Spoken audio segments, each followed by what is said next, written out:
Bonjour, bienvenue à l'IFSI de Saint-Dié-des-Vosges. Donc aujourd'hui nous organisons les portes ouvertes pour les futurs étudiants ou volontaires pour s'inscrire dans notre formation. Donc oui, ce matin on a essayé de pouvoir faire découvrir notre école à tous ceux qui le veulent, qu'ils passent le concours ou non. On a essayé de retracer l'ensemble de la formation, l'organisation de la formation, la vie étudiante. Un accueil souriant et une belle assurance déjà dans les propos. Les étudiantes en 3e année de l'Institut de formation soins infirmiers avaient préparé un parcours original pour informer les visiteurs, venus nombreux lors des journées portes ouvertes. L'IFSI est directement rattaché au centre hospitalier de Saint-Dié-des-Vosges. Il prépare chaque année une quarantaine de professionnels, un effectif à taille humaine qui garantit le suivi et la qualité de la formation. Cette taille fait que ça favorise un accompagnement de proximité de nos étudiants par l'équipe de formateurs qui les connaît tous bien. Et puis l'avantage, c'est qu'on a un établissement de rattachement qui est le centre hospitalier de Saint-Dié. Le lien entre l'Institut de formation soins infirmiers et le centre hospitalier, il est fort et il est plus que juridique. C'est-à-dire que l'IFSI dépend du centre hospitalier.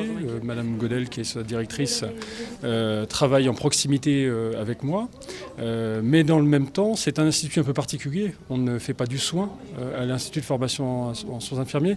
On apprend à en faire, ce qui est quand même très particulier. Les rapports, ils sont aussi importants parce que l'hôpital, c'est un lieu de stage privilégié pour l'Institut. C'est également un endroit où on se forme, où on apprend son métier et puis on interagit avec déjà les patients, et où on devient un professionnel de santé et où on interagit également avec ses futurs collègues, avec le corps médical et qu'on se positionne professionnellement. Qui peut passer le concours ? Des étudiants dans leur année de baccalauréat ou des aides-soignants, des aides médico-psychologiques, c'est vraiment très varié. Et le concours, c'est dur ? Je l'ai eu, donc... Ensuite, les études durent combien de temps ? Alors les études durent 3 ans.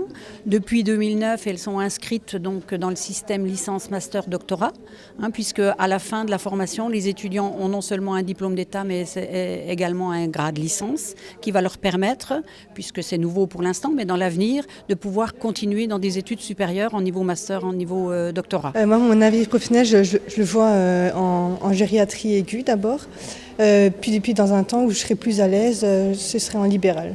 En ce qui concerne l'infirmière anesthésiste, c'est une infirmière qui a une spécialité supplémentaire qui nécessite 2 ans d'études à temps plein et qui l'amène à travailler soit dans les blocs opératoires, mais aussi moins connus dans les réanimations en tant que senior, en général, d'autres infirmières, et aussi en ce qui concerne les services de SMUR, SAMU, urgence, puisque c'est une spécialité qui vous amène directement à ces services-là. Avec la perfusion pour passer les thérapeutiques, les surveillances de paramètres vitaux, donc il y a le tensiomètre, la saturation en oxygène. Ensuite, nous avons représenté l'infirmière en psychiatrie, l'infirmière militaire, l'infirmière humanitaire, l'infirmière scolaire, l'infirmière libérale qui est accessible après quelques années d'expérience.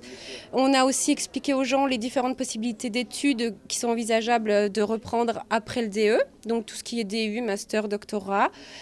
Ensuite, nous sommes passés sur les spécialités qui sont accessibles après un retour à l'école, donc infirmière anesthésiste, infirmière de bloc opératoire, infirmière puéricultrice, cadre. Et on a fini par une scène qui représente l'infirmière pompier et l'infirmière urgentiste. J'espère avoir une carrière assez ambitieuse, vivante, pouvoir découvrir plusieurs métiers, car c'est vrai que notre métier offre une diversité assez large, un panel de professions qu'on peut exercer, divers, que ce soit libéral, que ce soit l'infirmière humanitaire, l'infirmière en milieu hospitalier, en extra-hospitalier. Donc c'est vrai qu'on a un large panel de métiers. Très important pour nous, puisque c'est notre mission principale, c'est que notre formation construise des futurs professionnels infirmiers. Et toute l'équipe est particulièrement attachée à toujours rappeler les valeurs professionnelles, à rappeler le cadre professionnel, à guider les étudiants donc, pour qu'ils adoptent des comportements professionnels qui soient satisfaisants pour leur future vie professionnelle et surtout, je ne l'oublie pas, pour la prise en charge des patients, qui est pour nous prioritaire.